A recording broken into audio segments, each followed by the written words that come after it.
জাতীয় বিশ্ববিদ্যালয়ের অধীনে অনার্সের অথবা ডিগ্রির বই কেনার আগে এই ৫টা টিপস অবশ্যই তুমি ফলো করবা, নয়তো তুমি বই কিনে গিয়ে ডাবল বইও কেনা লাগতে পারে অনেক সময়।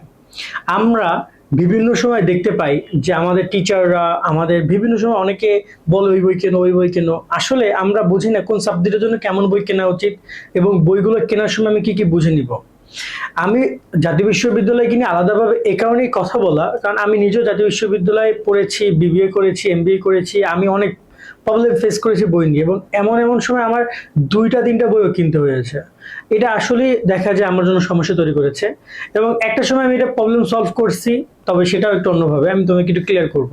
টোটাল ৫টা পয়েন্ট রয়েছে যেগুলো আমার মনে হয় বই কেনার সময় তোমরা যারা ন্যাশনালে পড়ছো তোমাদের মাথায় রাখা উচিত। প্রথম যে বিষয়টা আসবে সেটা হচ্ছে যে সিলেবাসের সঙ্গে মিল রেখে যে বইটা সেটা। এখন এটা তোমরা অনেকে বলতে পারবে এটা আর কি নতুন কি, বাট নতুন কি আছে, অনেক সিলেবাস চেঞ্জেস আসে। তুমি লাগলে একটু বই দেরিতে কিনো, বাট আগে কনফার্ম হও যে তোমার এই পার সিলেবাস পরিবর্তন হবে কিনা। আবার যদি সিলেবাস তুমি বই কিনেও ফেলো, সেই বই যদি দাগিয়ে টাগিয়ে ফেলো, পরবর্তী সেটা রিটার্নও পসিবল না।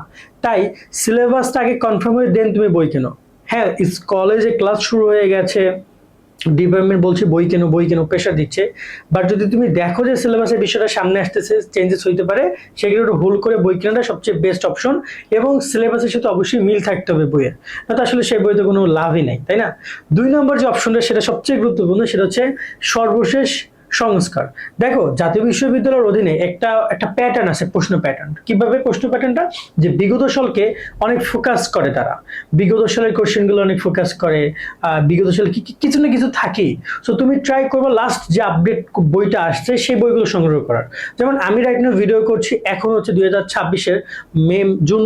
সো যারা সামনে বই কিনছো তারা এই যে জুন দেখা, যেটা লাস্ট সংস্কার কবে হয়েছে, ২৬-এ হয়েছে কিনা মিনিমাম, সেই বইটা দেখার ট্রাই করে। এমন না যে তুমি ২৫-এর বা ২৪-এর বই কিনবা, তা না।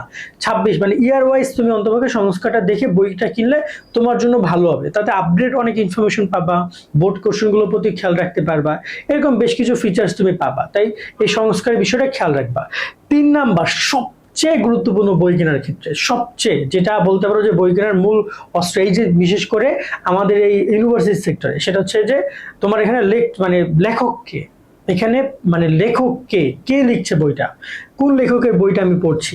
অনেক সময় দেখা যায় যে ডিপার্টমেন্ট থেকে কোনো একজন প্রকাশনী থেকে তাদেরকে টাকা পয়সা দিয়ে গেছে বা বই দিয়ে গেছে, বলে ওই লেখকের বই কেন, অনেক ভালো লেখক বা এটা ওটা হ্যান ত্যান। বাট এখন কি সেই যুগ আছে? এখন কি অনলাইনে একটু সার্চ করে তোমরা দেখতে পারো না কার বইটা বেশি চলছে, রকমারি সব বিভিন্ন অনেক শপ আছে, যে কে বইটা, কোন বইটা বেশি বিক্রি হচ্ছে, সেল কেমন, বা অনলাইনে একটু সার্চ করে দেখো কোন এই লেখকের বইগুলো কেমন, ওই লেখকের বইগুলো কেমন, বা একটা সাবজেক্ট ওয়াইজ কথা বলছে এই সাবজেক্টের বেস্ট বই কোনগুলো, দেখবো অনেক আর্টিকেল পাবা। সো তুমি এখানে লেখক অনেক ইম্পর্টেন্ট ফ্যাক্ট, কারণ একজন লেখকের চিন্তা ভাবনা, সে যেভাবে উপস্থাপন করছে সেভাবে কিন্তু অন্যজন উপস্থাপন করছে না। আবার অনেক সময় এমনও হয়েছে একটা স্ক্যাম, যে লেখকের নাম ব্যবহার করে ইউনিভার্সিটি স্টুডেন্টরা বই বানিয়ে ফেলছে, মানে প্রকাশনী থেকে ইউনিভার্সিটি স্টুডেন্টদেরকে বই দিতে দিছে, বাট ও বইটার নাম কার, লেখক, হয়তো লেখক একবার লাস্টবার দেখছে যে কোনো ভুল ত্রুটি আছে কিনা, আদৌ দেখছে কিনা তাতে কোনো ঠিক ঠিকানা নাই। এবং এখানে লেখকের সাথে প্রকাশক অনেক ইম্পর্টেন্ট। কোন প্রকাশনী থেকে তুমি বই কিনছো, অনেক প্রকাশনী আছে যারা কিনা তোমাদের বইটাই পুরো ভুল, মানে অনেক বানান ভুল, অনেক কোটেশন ভুল, অনেক পয়েন্ট ভুল। তা একটা ভুল বই তুমি সলভ তুমি তো আর বুঝবে না যে কোনটা ভুল কোনটা সঠিক। হয়তো তুমি যদি তার পাশাপাশি আরেকটা বই কিনো, তখন তুমি এটা মানে জাস্টিফাই করতে পারবা। তা এই জন্য ভুল প্রকাশনীগুলো থেকে এড়িয়ে যাওয়ার চেষ্টা করো। দেখা যায় যে অনেক প্রকাশনী আছে, অনেক আগের বইগুলো ভুল আছে, এখন আপডেট বইগুলো তারা ঠিকঠাক করছে, তাহলে সেই প্রকাশনীগুলো ফলো করার ট্রাই করো যেগুলো তারা আপডেট করছে এবং ভুলগুলো সমাধান করছে। বাট যদি একটা প্রকাশনী তার বানানই ভুল থাকে, ধরো না যে ভিতরে একটা প্রশ্নের উত্তর বানানই ভুল, মেইন পয়েন্টগুলো ভুল আছে, বানান ভুল আছে, কথার মধ্যে ভুল আছে, অ্যান্সারের মধ্যে ভুল আছে, তাহলে আসলে কিন্তু হয় না। এই ন্যাশনাল বেসিস অনেক প্রকাশনী আছে যাতে কিনা এই ভুলের প্রবণতা কিন্তু রয়েই গেছে, তাই এটা তোমাকে দেখে শুনে নিতে হবে। আর ৪ নম্বর তোমাদের যে গুরুত্বপূর্ণ বিষয়ে কথা বলবো সেটা হচ্ছে বইয়ের ভিতরের কন্টেন্ট, গম্ভীরতা বা গভীরতা, এগুলো তোমাকে একটু দেখতে হবে। কন্টেন্ট এটা কি, এটা একটু বোঝার চেষ্টা করো।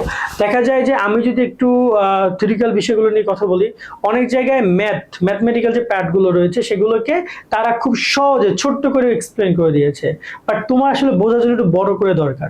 তুমি একটু ট্রাই করে সেভাবে একটু বইগুলো দেখা, লাগলে তুমি তোমার ফ্রেন্ডের বই, 2টা বই নিয়ে তুমি লাইব্রেরিতে বসে একটা কম্পেয়ার করে নাও, দেখো যে একটা বা দুইটা ম্যাথ ধরো বা দুইটা অধ্যায় ধরলে তুমি বুঝতে পারবা।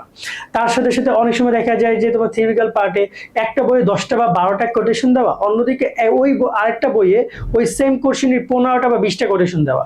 সো এখানে অফকোর্স তোমার 15টা বা 20টা কোটেশন তোমার জন্য বেটার না, কেন তুমি ওখানে বেশি অপশন পাচ্ছ, সেখান থেকে বেশি মনে রাখার চেষ্টা করতে পারো। এখানে অপশন যেহেতু কম, সো এরকম বেশ কিছু বিষয় রয়েছে যে আমি আসলে কোন বইটা কিনছি, সেই বইটা আমাকে পর্যাপ্ত কন্টেন্ট দিচ্ছে কিনা, বা সে শুধুমাত্র বই, নামের বই নাকি কাজেরও বই, এটা অনেক ইম্পর্টেন্ট। আর সবচেয়ে গুরুত্বপূর্ণ আরো একটা পার্ট, যেটা লাস্ট পার্ট, সেটা হচ্ছে যে এখানে ভাষা বা উপস্থাপন। এখানে উপস্থাপনা অনেক ইম্পর্টেন্ট একটা পার্ট, কেননা অনেক বই দেখা যায় যে মানে স্টুডেন্ট ফ্রেন্ডলি না, তারা তাদের মতো করে বই প্রকাশ করে দিয়েছে।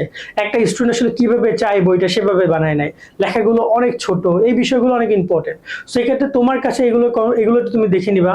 আর ভাষার ক্ষেত্রে এগুলো তো আসলে পড়লে বোঝা যায়, দেখলে তো বোঝা যায় না, তারপরে 2-4টা কোশ্চেন পড়লেই বুঝতে পারবা যে আসলে এটা কেমন ভাষা লেখা। ও শিক্ষা আমাদের অনেকে দেখা যায় যে এমন এমন কঠিন শব্দ তোমার উত্তরের মধ্যে রাখে, যেটা আসলে খুব সময় নিয়ে পড়তে হয়। অনেকে আবার দেখা যায় খুবই মানে চলিত শব্দ রাখছে, যেটা দিয়ে খুব সহজভাবে আমি প্রশ্নটা ধরতে পারি।